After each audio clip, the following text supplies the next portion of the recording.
C'est sur instruction de M. Marcel Ganongo, préfet du département La Bouenza, suite à sa lettre adressée à M. l'administrateur du territoire de Luozi, en République du Congo démocratique, sollicitant une rencontre de travail en vue de consolider les relations transfrontalières qu'une délégation de la République du Congo conduite par Mme Alban Zabakongo, sous-préfète du district de Bokosongo, qui avait à ses côtés M. Benoît Makele, conseiller spécial du préfet, s'est rendu au village Mfininga, localité sous contrôle de la RDC.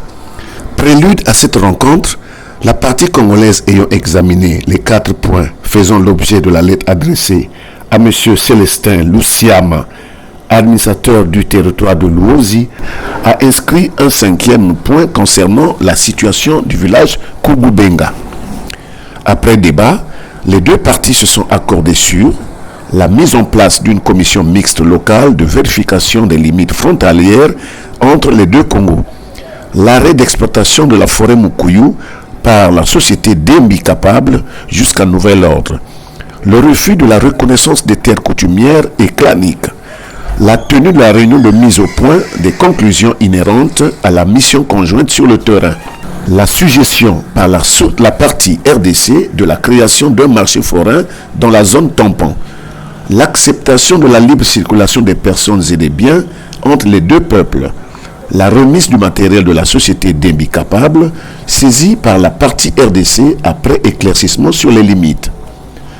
Au terme de cette rencontre, les deux parties se sont accordées sur les conclusions contresignées dans un procès-verbal joint en annexe avant de se féliciter mutuellement pour le bon climat de fraternité qui a régné tout au long des travaux. Madame Alban Zabakongo, chef de la délégation congolaise, exprime sa satisfaction. Aujourd'hui, 29 janvier 2026, nous sommes arrivés à Mfininga pour démarrer la procédure du règlement de litige foncier entre le peuple de la RDC et le peuple du RC. Parce que nos deux peuples ont souvent des contentieux sur les limites et ça risque de dégénérer. Et donc, il s'agissait des limites entre le village Kungubenga et Mbengo, au sud-ouest de Bokosongo, le village Petit Manzaou, qui abrite la ferme Mahania, qui est disputée entre les Nsundi de Kimpambu, RDC, et les Nsundi Mimanga de la RC, et vient la forêt Mukuyu, qui est aussi disputée par les familles Nsundi Mwebe de la RDC et les Nsundi Masinda de la RC. Et on termine par le village Mfininga, qui aussi a été exploité par les Belges à l'époque coloniale, mais qui aujourd'hui aussi est disputé entre ma population de Mongoyangi et la population de Mfininga, qui sont les ressortissants de la RDC.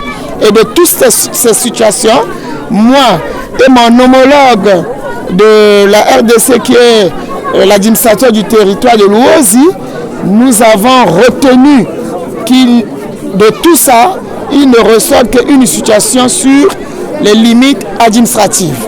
Et donc, pour un premier temps, nous allons mettre en mission nos collaborateurs qui viendront regarder là où se situent les limites, les bornes fixées à l'époque coloniale. Et de ça, nous allons remonter au niveau de notre hiérarchie afin que la commission mixte des frontières va maintenant siéger entre les deux pays pour tirer une conclusion définitive afin qu'entre les deux peuples règne la paix. Monsieur Célestin Luciama, administrateur du territoire de Luozi, s'est aussi exprimé en ces termes. Nous sommes venus ici à Mfininga par rapport au dossier qui crée des conflits fonciers inter-pays, RDC et RCB. Et nous sommes rencontrés ici avec la maman sous-préfète de Bokosongo. Nous avons auditionné les ayants droit coutumiers qui gèrent nos frontières, qui vivent dans nos frontières. Mais nous avons constaté qu'il y a réellement des petits problèmes. Il n'y a même pas un problème de limites administratives. mais il y a des petits problèmes familiers. Et les conclusions, nous devons diligenter une commission d'enquête mixte qui doit descendre sur les lieux, vérifier l'existence des bornes administratives. Et après cette descente, nous aurons à réunir chacun chez soi des leçons à donner aux populations qui vivent dans ces frontières. Parce que ces populations sont à l'origine de tout ce que nous subissons aujourd'hui. Ce genre de rencontre consolide d'une manière pérenne les relations de bon voisinage entre les deux peuples.